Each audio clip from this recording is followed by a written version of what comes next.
Veuillez vous abonner à cette avec les autres. Maintenant, plongeons dans l'histoire.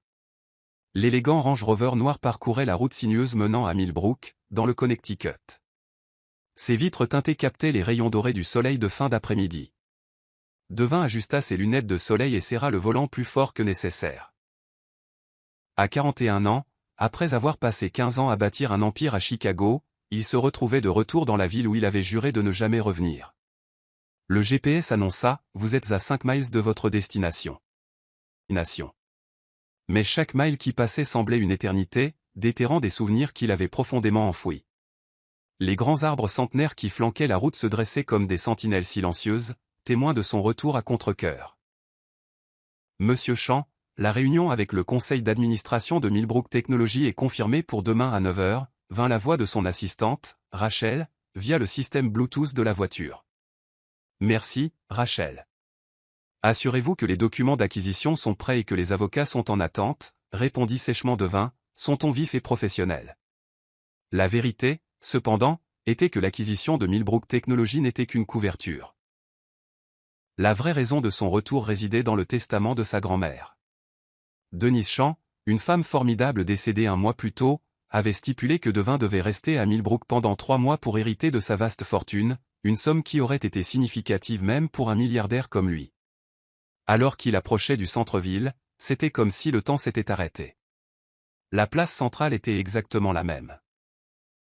L'église blanche immaculée avec son clocher imposant, les vieilles devantures de magasins avec leurs façades intemporelles. La nostalgie se mêla à l'amertume alors qu'il se garait devant le Millbrook Grand Hotel, le seul hébergement de luxe de la ville. Avant de sortir de la voiture, son téléphone vibra avec un message d'Amelia, sa fiancée. « Chérie, n'oublie pas notre dîner de fiançailles le mois prochain. La liste des invités doit être finalisée. » Il fixa le message un instant, puis reposa le téléphone sans répondre. Amelia représentait tout ce qu'il avait construit à Chicago. Richesse, statut, relations. Leur fiançailles avait été une décision calculée, une sorte de fusion. Mais dernièrement, il remettait tout en question. Le directeur de l'hôtel le salua avec une politesse exagérée, désireux de satisfaire leur invité de marque. Devin fut escorté jusqu'à la suite présidentielle, ses bagages l'attendant déjà. De la grande fenêtre, il avait une vue panoramique sur la ville qu'il appelait autrefois sa maison. Il décida de faire une promenade, son costume italien sur mesure contrastant vivement avec l'atmosphère détendue de la ville. En marchant dans les rues familières, il remarqua quelques regards curieux de la part des passants. Personne n'osait l'approcher, son attitude gardée agissant comme un bouclier invisible. Mais alors qu'il passait devant l'ancienne crèmerie Miller, son monde soigneusement construit s'effondra. À travers la fenêtre, il vit Geneviève Giovanni. Elle était tout aussi époustouflante qu'elle l'avait été toutes ces années auparavant. Ses cheveux châtains foncés tombaient en douces vagues, encadrant son visage, et son sourire radieux, un sourire qui avait hanté ses nuits sans sommeil, était inchangé. Mais ce n'était pas Geneviève qui l'arrêta net. Debout à côté d'elle, lui tenant la main, se trouvait un garçon. Un garçon d'environ 5 ans, avec les yeux verts indubitables de Devin et le même menton pointu qu'il voyait dans le miroir chaque matin. Le temps sembla s'arrêter. Geneviève leva les yeux et croisa son regard. Son sourire vacilla, remplacé par un mélange de choc et de peur. Le garçon, ignorant la tension soudaine, tira sur sa main, montrant du doigt l'étalage de glace colorée. Devin resta figé, son esprit tourbillonnant. Pourquoi ne lui avait-elle rien dit? Comment avait-elle pu lui cacher quelque chose d'aussi monumental? Geneviève Giovanni serra son fils, Christian, contre elle alors qu'elle se dépêchait de sortir par la porte arrière de la crèmerie. Elle avait vu Devin Champ, l'homme qu'elle pensait avoir laissé dans son passé, franchir la porte, et son cœur s'emballa de panique. Quand Devin entra quelques instants plus tard, ses yeux balayèrent la pièce, mais ils étaient partis. Une jeune employée s'approcha avec un sourire joyeux. « Je peux vous aider, monsieur ?» Devin l'entendit à peine. Son regard était fixé sur la porte par laquelle Geneviève et le garçon avaient disparu. « Non, dit-il automatiquement. Sa voix blanche. « Vous ne pouvez pas », il quitta la crèmerie comme en transe. Son esprit rejoint l'image fugace du garçon, son fils. 6 ans après avoir quitté Millbrook, Devin se retrouvait face à la vérité. Il n'avait pas seulement laissé derrière lui un cœur brisé, il avait sans le savoir abandonné un enfant. Seul dans sa suite luxueuse cette nuit-là, Devin laissa le poids de ses choix s'installer. Pour la première fois depuis des années, le PDG milliardaire, qui avait bâti un empire à partir de rien, s'autorisa à pleurer. Le monde qu'il avait soigneusement construit semblait maintenant fragile et vide comparé à ce qu'il avait perdu.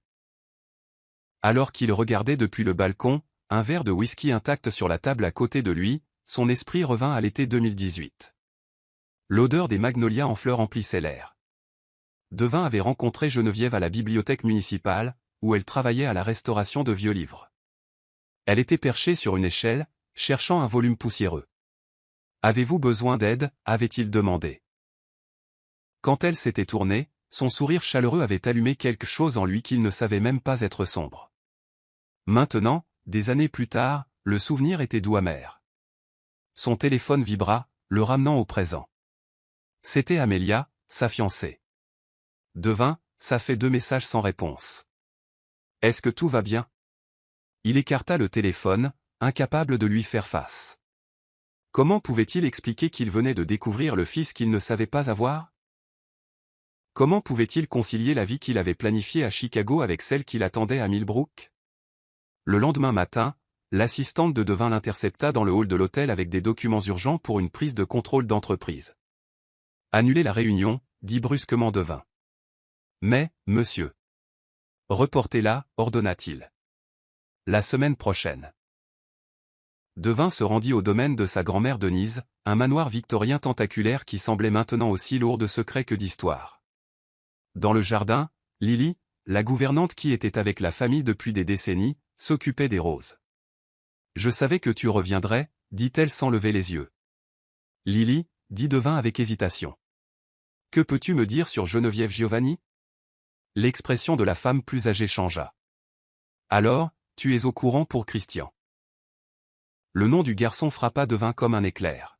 « Pourquoi personne ne m'a rien dit ?»« Ta grand-mère a essayé, » dit doucement Lily en posant ses outils. « Elle t'a appelé, t'a écrit des lettres. Tu n'as jamais répondu. » Devin s'assit lourdement sur un banc pendant que Lily racontait comment Denise était intervenue pour aider Geneviève quand il était trop consumé par l'ambition pour le remarquer. « Elle est devenue une grand-mère pour Christian, » dit Lily. « Parce que tu n'étais pas là pour être son père. » Un bruit près de la clôture attira leur attention. Christian se tenait là, regardant à travers les lattes. Ses yeux verts grands ouverts de curiosité. Les mêmes yeux que Devin.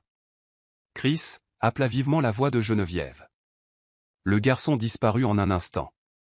Devin commença à se lever, mais Lily posa une main ferme sur son bras. « Donne-lui du temps. Tu ne peux pas simplement débarquer dans leur vie après 6 ans. » Agité, Devin erra dans les rues de Millbrook le lendemain matin. Ses pas le menèrent à Maple Street, où se trouvait la modeste maison victorienne de Geneviève. La vue de jouets éparpillés sur la pelouse lui serra la gorge. « Vous cherchez quelque chose, monsieur Champ ?» Devin se tourna pour voir Hélène Bryan, le père de Geneviève, debout sur son porche avec une tasse de café. « Hélène » commença Devin. Chef Bryan, le corrigea froidement l'homme plus âgé. Devin hésita. « J'ai besoin de lui parler. »« Non, vous n'avez pas besoin, » dit Hélène en descendant les marches. « Ce que vous devez faire, c'est laisser ma fille et mon petit-fils tranquilles. »« C'est mon fils aussi, » dit fermement Devin. « Fils ?» Hélène rit amèrement. « Un père n'abandonne pas sa famille. »« Devin, un père ne disparaît pas pendant 6 ans. »« Je ne savais pas, » cria Devin. Sa frustration bouillonnant. « Tu ne savais pas parce que tu t'es assuré que personne ne puisse te trouver. » Répondit Hélène, son ton sec. « Tu te souviens même de ce que tu lui as dit la nuit où tu es parti ?» Devin grimaça. « Je ne veux pas d'enfant, » cita Hélène. « Cette vie tranquille m'étouffe. J'ai besoin de plus. Je mérite plus. » Le souvenir frappa Devin comme un coup de poing à l'estomac. « Elle était enceinte sans le savoir, » continua Hélène. « Et quand elle l'a découvert, elle a essayé de te le dire. Lettres, email, appels. Mais tu as changé tous tes contacts. Devin, tu l'as exclu. » La voix de Devin se brisa. « J'ai besoin de réparer ça. » « Et comment Amélia s'intègre-t-elle dans ses plans ?» demanda Hélène de manière pointue. Le téléphone de Devin vibra à nouveau. C'était Amélia. J'arrive à Millbrook. Nous devons parler. Hélène soupira, voyant l'expression conflictuelle de Devin. Tu as beaucoup de choses à régler, champion. Mais écoute bien ça. Si tu blesses encore Geneviève ou Christian, il n'y a nulle part où tu pourras te cacher de moi. Devin Champ resta dans le café longtemps après le départ d'Hélène Bryan. À travers la grande fenêtre, il regarda Millbrook s'éveiller. Le rythme de la petite ville, autrefois étouffant pour lui, semblait maintenant étrangement réconfortant. Ses yeux s'attardèrent sur Geneviève Giovanni alors qu'elle passait avec Christian.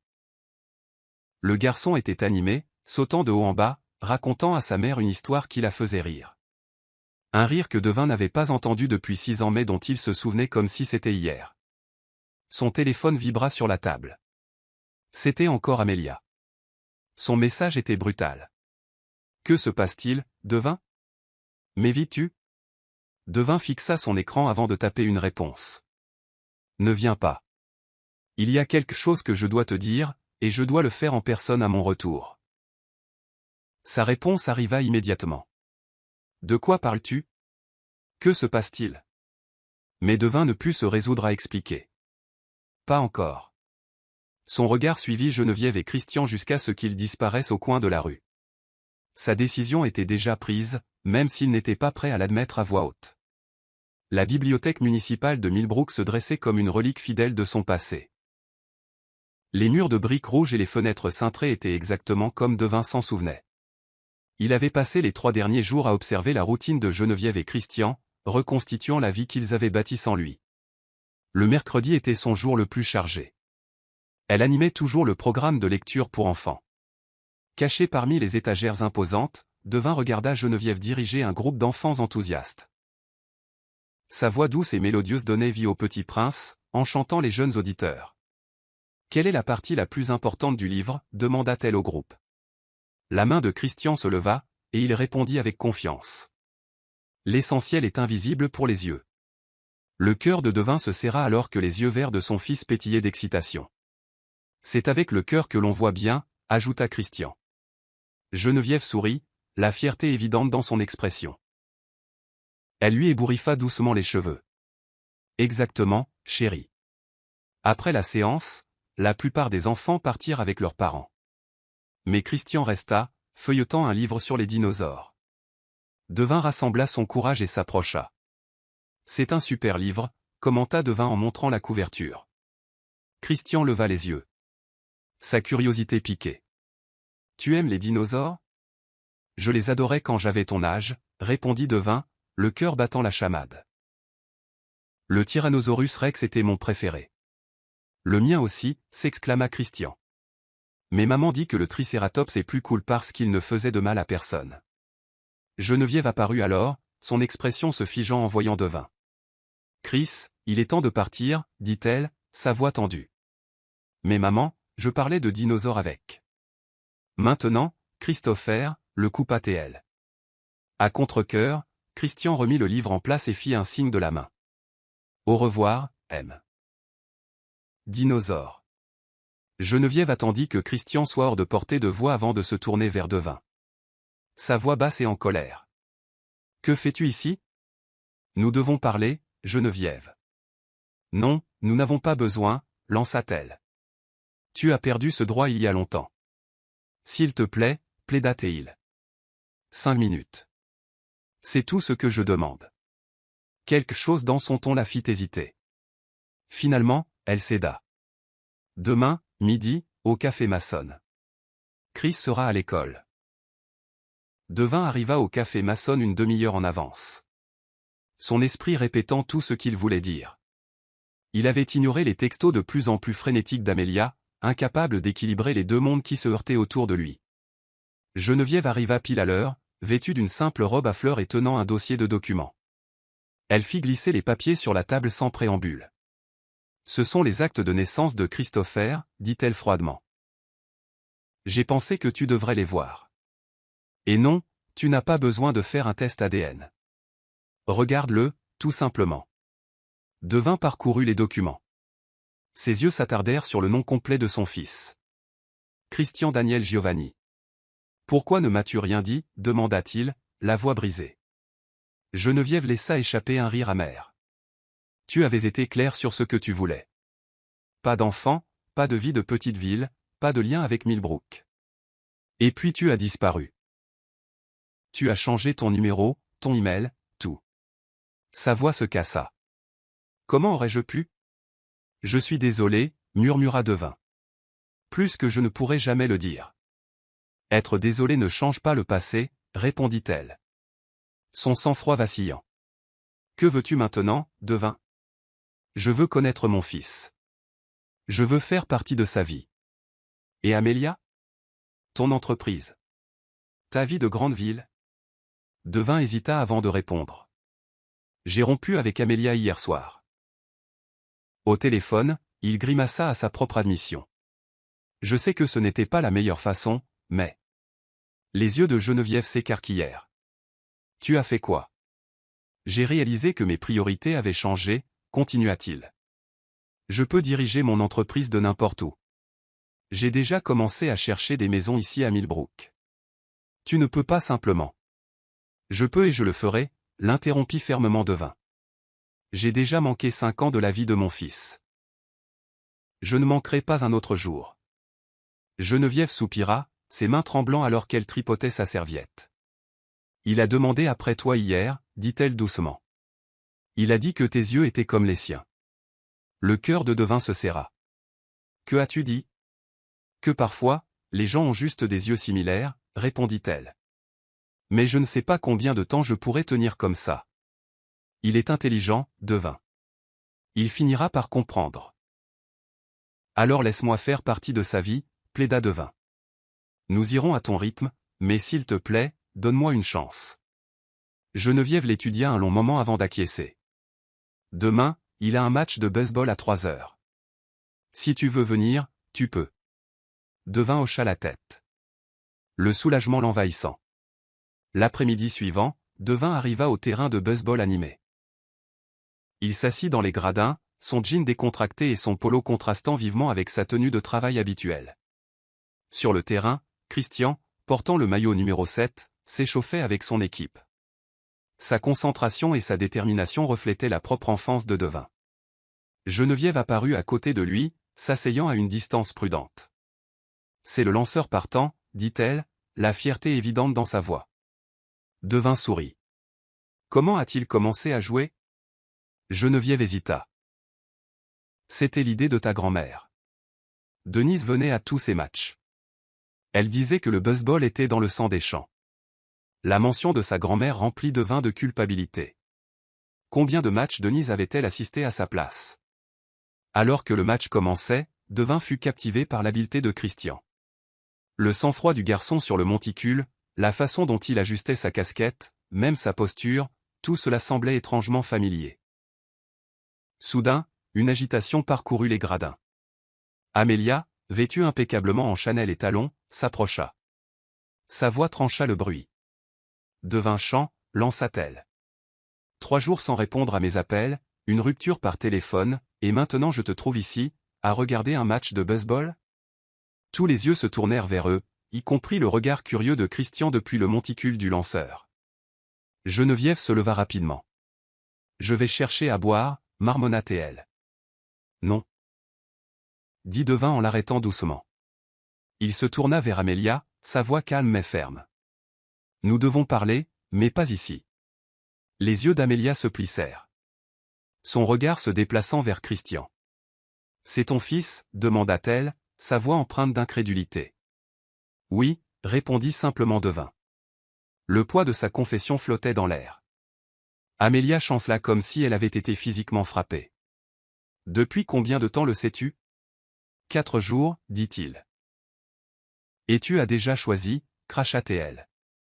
Ceci, cette petite vie. Au lieu de tout ce que nous avons construit. Ce n'est pas un choix, répondit doucement Devin chant. Sa voix stable mais teintée d'émotion. C'est une correction de trajectoire, quelque chose que j'aurais dû faire il y a longtemps. Des larmes coulaient sur le visage impeccablement maquillé d'Amélia. Tu le regretteras, Devin. Quand la nouveauté s'estompera, quand tu réaliseras tout ce que tu jettes. Non. Interrompit Devin, son ton inébranlable. Mon seul regret est d'avoir mis si longtemps à réaliser ce qui compte vraiment. Le regard d'Amélia vacilla entre lui, Geneviève et Christian. Ses lèvres tremblèrent comme si elle voulait en dire plus, mais au lieu de cela, elle tourna brusquement les talons. Le bruit de ses talons résonna dans le silence, sa silhouette se retirant au loin. Le match reprit, mais quelque chose avait changé. Christian, debout sur le monticule du lanceur, semblait distrait. Son lancer suivant était décentré, une balle rare pour un garçon si précis. Il a remarqué, murmura Geneviève, sa voix tendue. La ressemblance, l'attention. Ce n'est pas un imbécile, Devin. Comme pour confirmer ses paroles, Christian jeta un coup d'œil vers eux entre les lancers. Ses yeux verts, les mêmes que ceux de Devin, débordant de questions inexprimées. Je dois le lui dire, dit Geneviève, sa voix tremblante. Ce soir. Je ne peux pas le laisser là. Le cœur de Devin s'emballa. Veux-tu que je...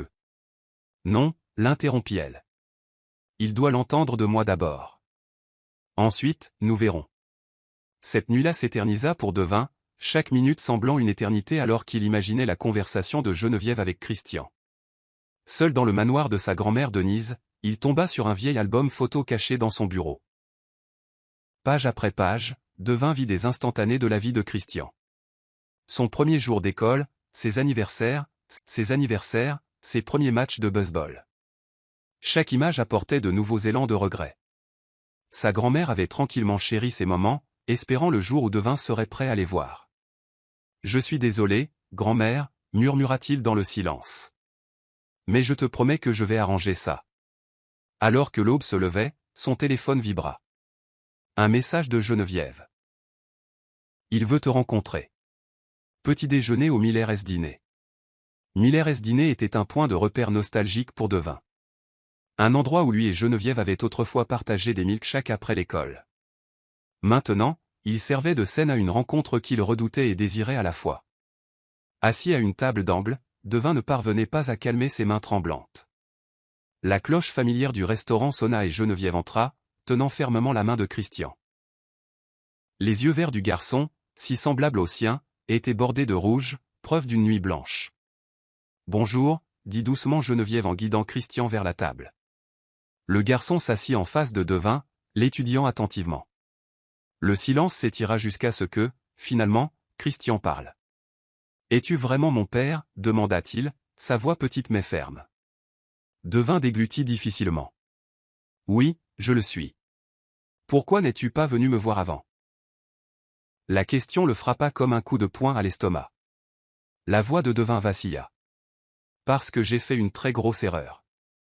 Je ne savais pas que tu existais, et ce n'est pas une excuse. J'aurais dû être là. » Christian fronça les sourcils. Son jeune esprit traitant l'explication. « Grand-mère Denise parlait de toi parfois. Elle disait que tu construisais de grands bâtiments à Chicago. »« C'est vrai, » dit Devin en forçant un sourire. « Ta grand-mère était très fière de toi. Elle m'a dit que tu jouais au baseball comme moi quand j'avais ton âge. » La serveuse les interrompit, prenant leur commande. Christian demanda des crêpes au sirop de chocolat, comme Devin le faisait quand il était petit. « Maman dit que tu restes à Millbrook maintenant, » dit Christian en tripotant sa serviette. « Si tu veux bien de moi, » répondit doucement Devin. « J'adorerais apprendre à mieux te connaître, Chris. » Les lèvres du garçon s'étirèrent en un sourire timide. « Tout le monde m'appelle Chris. Sauf quand j'ai des ennuis, alors maman utilise mon nom complet. » Geneviève gloussa doucement. La tension se relâchant pour la première fois. Le petit déjeuner se déroula naturellement. Christian posant des questions sur Chicago et la vie de Devin. Devin était étonné de voir à quel point ils avaient de points communs, de leur plat préféré à leur amour partagé pour le baseball. Au milieu du repas, le téléphone de Devin vibra avec insistance. C'était Bernard Wilson, le président du conseil d'administration de son entreprise. « Désolé », marmonna Devin en rejetant l'appel. « C'est ton travail » demanda Christian avec curiosité. « Oui », admit Devin. « Mais ce n'est pas important pour le moment. » Geneviève haussa un sourcil. « Devin, si tu as besoin d'eux. »« Non » dit-il fermement.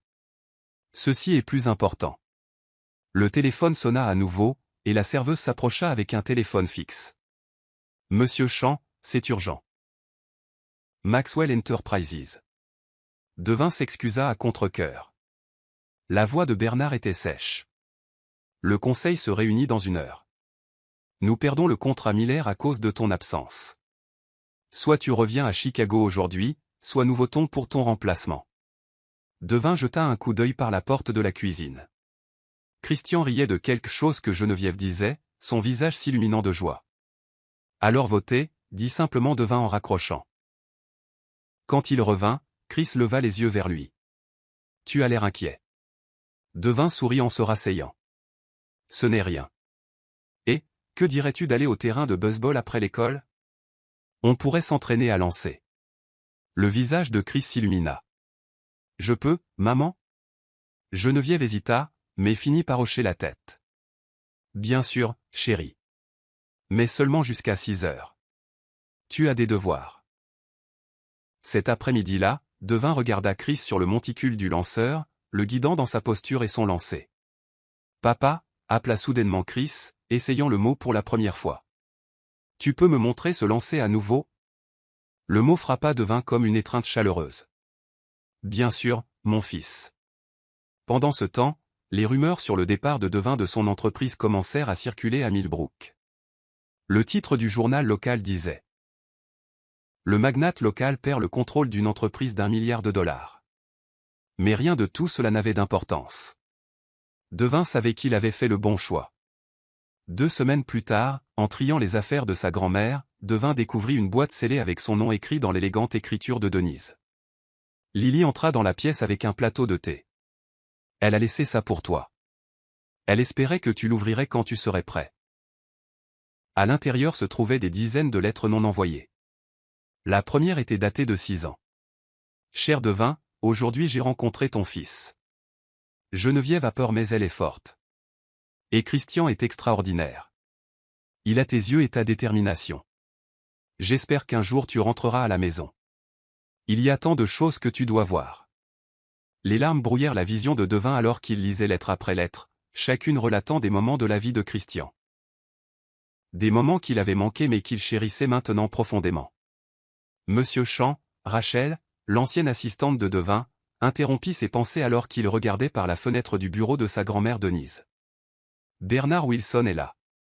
Devin se tourna, surpris. Bernard.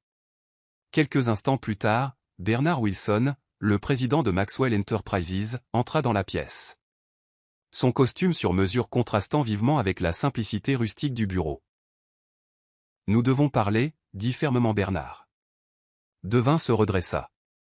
Si tu es là pour me persuader de revenir. Je suis là pour te montrer ça, l'interrompit Bernard, laissant tomber un épais dossier sur le bureau. Devin l'ouvrit, parcourant les pages. Sa confusion s'approfondit. Qu'est-ce que c'est? Ta grand-mère Denise, commença Bernard, son ton grave, n'était pas seulement une petite actionnaire de Maxwell Enterprises.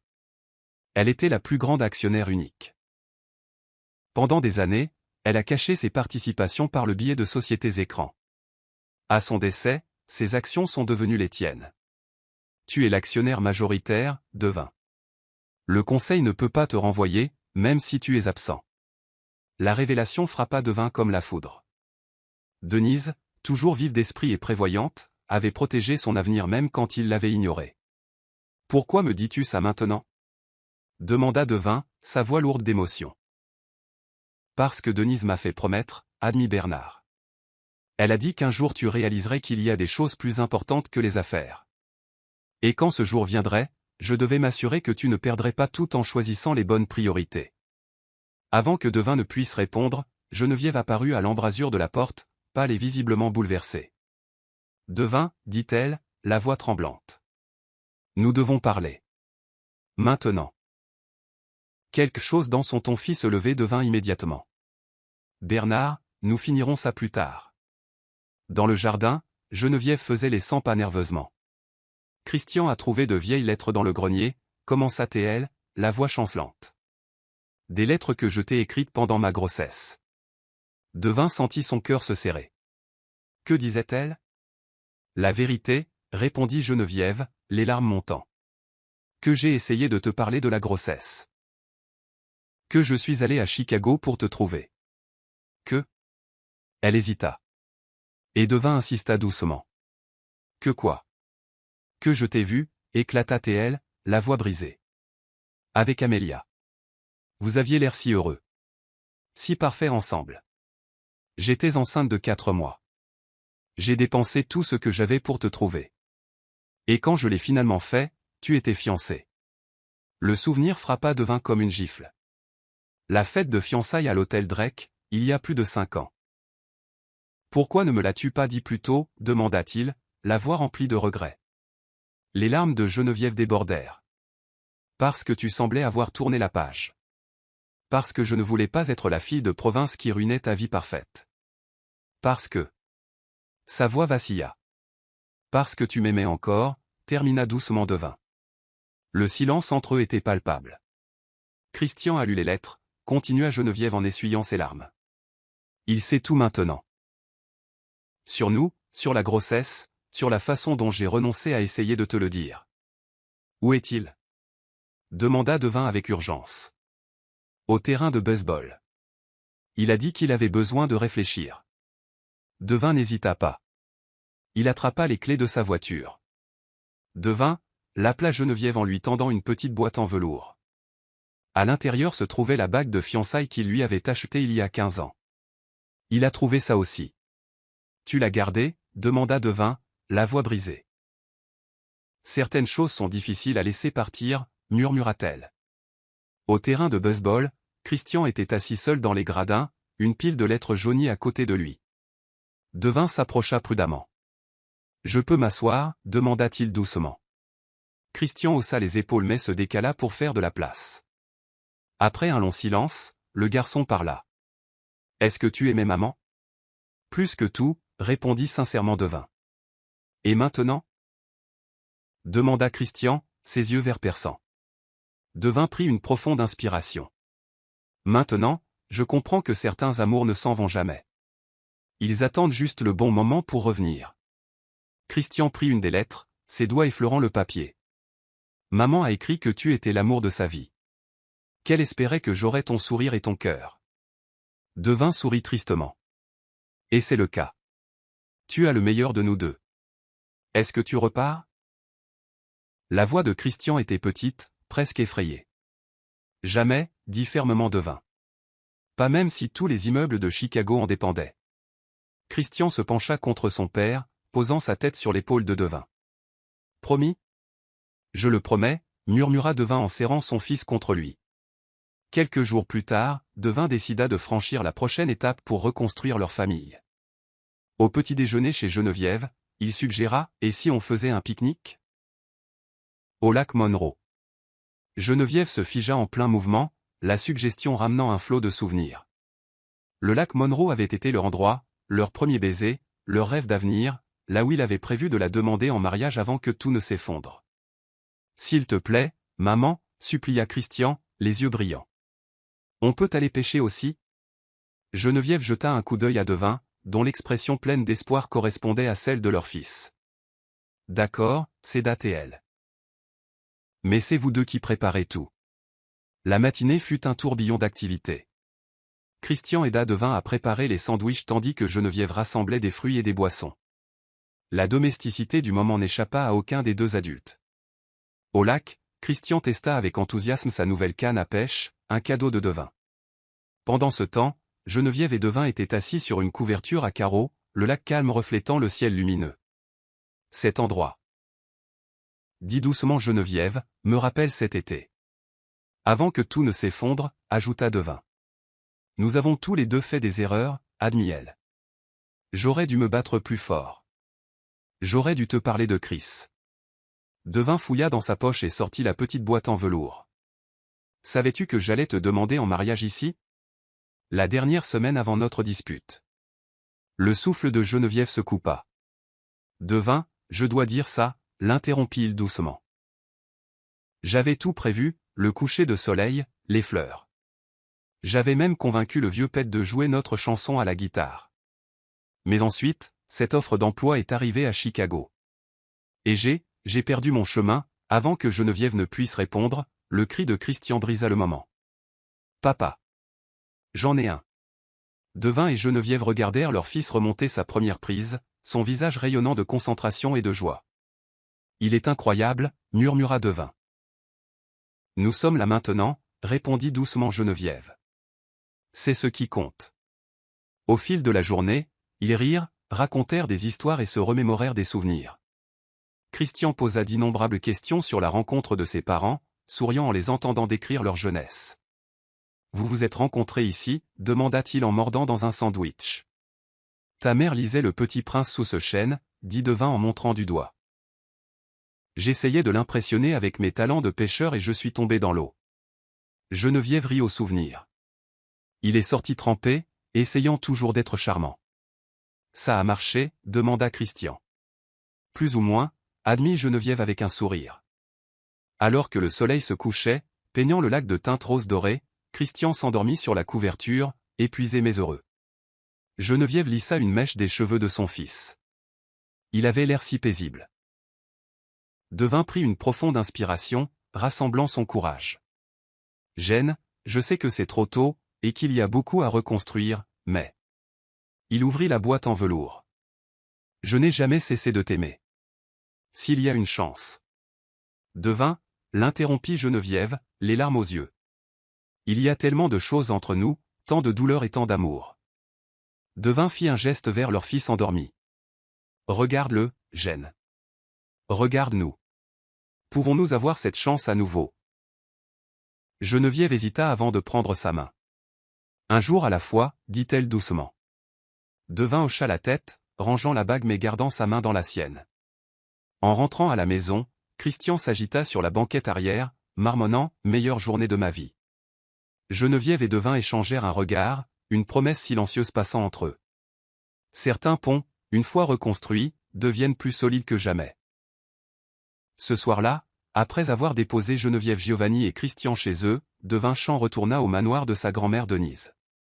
Il se retrouva dans le bureau, feuilletant les pages familières des vieilles lettres qu'elle avait laissées derrière elle. Parmi elles, il y en avait une qui semblait étrangement prémonitoire. « Cher Devin, le véritable amour est patient. Il attend, pardonne et reconstruit. Quand tu liras ceci, j'espère que tu auras appris que certaines fortunes ne se mesurent pas en dollars. Les meilleurs investissements sont ceux que nous faisons dans la famille. Amour. Grand-mère Denise. » Devin s'endormit avec une lettre sur sa poitrine, rêvant de futurs pique-niques, de matchs de baseball et de la famille qu'il commençait enfin à reconstruire. L'automne arriva à Millbrook, peignant la ville de nuances de rouge et d'or. Au manoir, Devin était confronté à une décision importante. Assis dans le bureau de sa grand-mère, il examina une proposition du conseil d'administration de Maxwell Enterprises, une offre astronomique pour acheter ses actions, à condition qu'il renonce entièrement au contrôle de l'entreprise. « C'est une offre généreuse, » dit Bernard Wilson lors d'un appel vidéo. « Plus d'argent que tu ne pourrais en dépenser en plusieurs vies. » Devin pivota sur sa chaise, son regard se posant sur le jardin, où Christian jouait à la balle avec leur Golden Retriever, Max. Un chien que Geneviève avait finalement autorisé après des semaines de supplications de la part du père et du fils. « Et si je ne veux pas vendre ?» demanda Devin, son ton contemplatif. « Alors tu devras reprendre le contrôle en tant que PDG. Le conseil n'acceptera pas un dirigeant absent. »« Et si je la dirige depuis Millbrook ?» rétorqua Devin. Bernard soupira. Une entreprise de la taille de Maxwell Enterprises dirigée depuis une petite ville? Le conseil n'acceptera pas, ils n'ont pas le choix, répondit Devin, sa voix ferme. Je suis l'actionnaire majoritaire, tu te souviens? À ce moment, Geneviève apparut à l'embrasure de la porte, le visage pâle. Elle portait une vieille boîte. Bernard, je te rappelle, dit Devin en mettant fin à la vidéoconférence. Qu'est-ce qui ne va pas? Demanda-t-il à Geneviève en se levant pour la rejoindre. Elle posa la boîte sur le bureau. J'ai trouvé ça dans le grenier. Tu dois voir ça. À l'intérieur se trouvaient des photos fanées, des documents et un journal intime. Une photo montrait le père de Devin, Richard Champ, debout à côté du père de Geneviève, Daniel Laurence Sœur. Nos pères étaient partenaires, dit Geneviève, la voix tremblante. Avant l'accident. Avant la mort de ton père. Maxwell Enterprises n'a pas commencé à Chicago, Devin. Ça a commencé ici à Millbrook. Devin feuilleta le journal de son père, découvrant une histoire qu'il n'avait jamais connue. Maxwell Enterprises avait commencé comme une petite entreprise de construction fondée par Richard Champ et Daniel Lawrence Sr. Quand Richard mourut dans un accident de voiture, Daniel dut vendre ses parts pour une somme dérisoire afin de couvrir les dettes médicales. « C'est pour ça que ta famille nous en voulait. » murmura Devin. « C'est pour ça que ton père n'a jamais approuvé notre relation. » Geneviève hocha la tête. Il croyait que les Champs avaient volé l'avenir de notre famille. Leur conversation fut interrompue lorsque Christian fit irruption dans le bureau, Max sur ses talons. « Papa, maman. Regardez ce que Max a appris », cria Christian avec enthousiasme, montrant comment il avait appris au chien à donner la patte. Devin et Geneviève rirent, leurs soucis momentanément oubliés dans la joie de leur fils. Après le départ de Christian, Devin se tourna vers Geneviève. « Je vais arranger ça. » Devin, ce n'est pas nécessaire. « Si, ça l'est, » l'interrompit-il doucement. « Pas seulement pour le passé, mais pour l'avenir. Pour notre avenir. » Dans les semaines qui suivirent, Devin travailla sans relâche. Il transforma le bureau en centre d'opération, installant une technologie de pointe pour gérer Maxwell Enterprises à distance. Mais son véritable coup de maître fut la proposition qu'il présenta au conseil, un nouveau siège social à Millbrook, comprenant un centre technologique de pointe. Un retour à nos racines, expliqua Devin lors d'une présentation virtuelle, mais avec une vision pour l'avenir. La partie la plus significative du plan, cependant, fut révélée lors d'un dîner avec Geneviève et son père. « Je veux offrir un partenariat égal dans l'entreprise », annonça Devin. « Pas comme une charité ou une compensation, mais comme une reconnaissance de ce que cela aurait toujours dû être. » Daniel Lawrence Sr., qui avait autrefois méprisé Devin, le regarda avec des yeux larmoyants. « Pourquoi » demanda-t-il.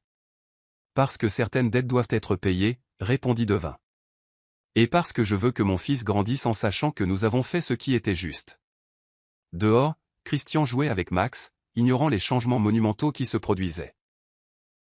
Mais quand son grand-père le serra dans ses bras plus tard dans la soirée, les larmes aux yeux, Christian sentit que quelque chose d'important s'était passé. L'hiver arriva avec une férocité inattendue. Un soir, alors que Devin était au milieu d'une vidéoconférence sur le plan de transition, son téléphone vibra avec un message urgent de Geneviève. « Chris a une forte fièvre. Hôpital. Viens vite. » Devin mit fin à l'appel sans hésiter et conduisit à travers la tempête de neige qui s'aggravait. À l'hôpital, il trouva Geneviève dans la salle d'urgence, le visage marqué par l'inquiétude. « Pneumonie », expliqua-t-elle. « Il jouait dans la neige hier. » Sa voix vacilla. « Mais Madame Champ », appela une infirmière, faisant rougir Geneviève. « Lawrence », corrigea-t-elle doucement. « Madame Lawrence. » Le médecin leur informa que la pneumonie de Christopher était sévère et qu'il avait besoin de soins intensifs. Alors qu'ils regardaient leur fils dormir, relié à des tubes d'oxygène, Devin ressentit une peur qu'il n'avait jamais connue. « Il ira bien », murmura Geneviève, plus pour elle-même que pour lui. « Il le doit. » Plus tard dans la nuit, alors que la tempête isolait Millbrook, le médecin apporta des nouvelles plus troublantes. « Christopher a besoin d'un médicament spécifique, mais notre stock est bas à cause de la tempête, » dit le médecin. « Où pouvons-nous en trouver ?» demanda Devin. « L'hôpital central de Hartford en a, mais les routes ?»« J'y vais » l'interrompit Devin, attrapant déjà son manteau. « Non, Devin » dit Geneviève en lui saisissant le bras. « C'est trop dangereux. »« Notre fils en a besoin » répondit simplement Devin. Leurs yeux se rencontrèrent, des années de douleur et de ressentiment se dissolvant à ce moment, remplacées par quelque chose de plus profond. « Alors je viens avec toi » dit fermement Geneviève. « Non. » Devin lui toucha doucement la joue. « Chris a besoin de toi ici. Je reviendrai. Je le promets. » Avant de partir, Devin s'arrêta au chevet de Christopher. « Papa » marmonna le garçon. Ses yeux vert fiévreux s'ouvrant brièvement. « Je suis là, champion » dit Devin en tenant sa petite main. « Je vais chercher ton médicament, d'accord ? Sois fort. »« Comme un champ » demanda faiblement Christian. « Comme un champ et un Lawrence » corrigea Devin en embrassant le front de son fils. Le trajet jusqu'à Hartford fut périlleux. La neige réduisait la visibilité à presque rien, et plusieurs fois, Devin faillit perdre le contrôle de la voiture. Mais l'image de son fils malade le fit continuer. À l'hôpital de Hartford, il réussit à obtenir le médicament. Le voyage de retour, cependant, s'avéra encore plus dangereux. Un arbre tombé bloquait la route principale, forçant Devin à prendre l'ancienne route de montagne, la même où son père avait eu son accident mortel. Alors qu'il prenait un virage serré, un cerf surgit sur la route. Devin fit une embardée. La voiture dérapant dangereusement près du bord de la falaise. Pendant un moment terrifiant, il pensa que l'histoire se répéterait. Mais une volonté de fer, ou peut-être l'esprit de son père, l'aida à reprendre le contrôle. La voiture s'arrêta à quelques centimètres du précipice. Quand Devin Champ arriva enfin à l'hôpital de Millbrook, des heures s'étaient écoulées depuis le début de la tempête. Dans le hall, Geneviève Giovanni attendait, le visage strié de larmes, les mains tremblantes. « Dieu merci », murmura-t-elle en se jetant dans ses bras. « J'ai cru t'avoir perdu toi aussi. » « Plus jamais », promit Devin en remettant le médicament salvateur au médecin. Les heures suivantes furent un tourbillon d'attente et de prières. Lentement, la fièvre de Christian tomba, et sa respiration se stabilisa. Alors que les premiers rayons de soleil perçaient à travers les fenêtres de l'hôpital, Devin s'assit au chevet de Christian, regardant son fils dormir paisiblement. À proximité, Geneviève somnolait sur une chaise, la tête reposant sur sa main. Devin fouilla dans sa poche et sortit la bague de fiançailles qu'il portait depuis leur journée au lac Monroe. Il savait que c'était le moment. Sans doute, sans hésitation. Quand Geneviève se réveilla, son regard tomba sur la bague maintenant à son doigt. Devin était à genoux à côté d'elle. « Épouse-moi », dit-il simplement.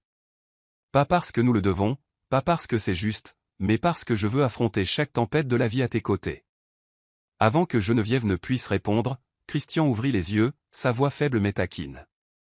Il était temps. Leur rire remplit la pièce, mêlé de larmes de soulagement et de joie. « Oui. » répondit enfin Geneviève, sa voix ferme et claire. « 1000 fois, oui. » Avec le printemps vinrent de nouveaux départs à Millbrook. Maxwell Lawrence Technologies, l'entreprise revitalisée, posa la première pierre de son nouveau siège social au cœur de la ville. Ce qui avait été autrefois un terrain vague symbolisait maintenant le renouveau, tant pour l'entreprise que pour la communauté. Geneviève et Devin prévoyaient un mariage simple en juin au lac Monroe. Mais avant cela, ils avaient un autre moment décisif à célébrer. « Es-tu prêt pour ça ?» demanda Geneviève à Devin en ajustant la cravate de Christian dans le hall du palais de justice. « Je n'ai jamais été aussi sûr de quoi que ce soit », répondit Devin en regardant Christian s'entraîner à signer son nom complet, Christopher Daniel Maxwell Lawrence. Dans la salle d'audience, la juge Thompson, une femme au visage bienveillant qui connaissait Geneviève depuis l'enfance, présida l'audience d'adoption. « Christopher » demanda-t-elle gentiment. « Comprends-tu ce que signifie cette adoption ?» La réponse de Christian fut simple mais profonde. « Ça veut dire que j'ai officiellement un père. Mais en réalité, il est mon père depuis longtemps. » Les larmes remplirent la pièce alors que Devin serrait la main de Geneviève, la bague de fiançailles scintillant à la lumière. Après la cérémonie, la famille célébra au Miller's dîner, où Christian savoura son milkshake au chocolat préféré. Au milieu du repas, il posa une question qui prit tout le monde au dépourvu. « Je peux avoir un petit frère maintenant ?» Geneviève s'étouffa avec son café tandis que Devin riait. « Un pas à la fois, champion. » répondit Devin en faisant un clin d'œil à Geneviève. Plus tard dans la journée, Devin emmena Geneviève se promener. Ils s'arrêtèrent devant une charmante maison victorienne sur Maple Street. La même maison que Geneviève aimait depuis leur adolescence. « Qu'en penses-tu » demanda-t-il en lui tendant un jeu de clés. Les yeux de Geneviève s'écarquillèrent. « Devin, tu n'as pas fait ça. J'ai pensé que nous avions besoin d'un endroit à nous, dit-il avec un sourire. Un endroit où notre famille pourra grandir. » Les larmes montèrent à ses yeux, et Devin la conduisit dans le jardin. Là, partiellement construite, se trouvait une cabane dans les arbres. « Chris et moi l'avons commencé le week-end dernier », expliqua Devin. Il a dit que chaque jardin familial a besoin d'une cabane dans les arbres. Geneviève traça ses doigts sur le cadre en bois. « Tu construis plus qu'une cabane dans les arbres, dit-elle doucement. Tu construis des souvenirs. » Nous le faisons, corrigea Devin en l'enlaçant. Ensemble. Leur moment fut interrompu par des rires. Christian arriva en courant dans la rue, suivi de près par son grand-père, Alan Bryan, qui portait des plans. « Papa, grand-père a une idée pour la cabane », s'exclama Christian, son excitation débordant.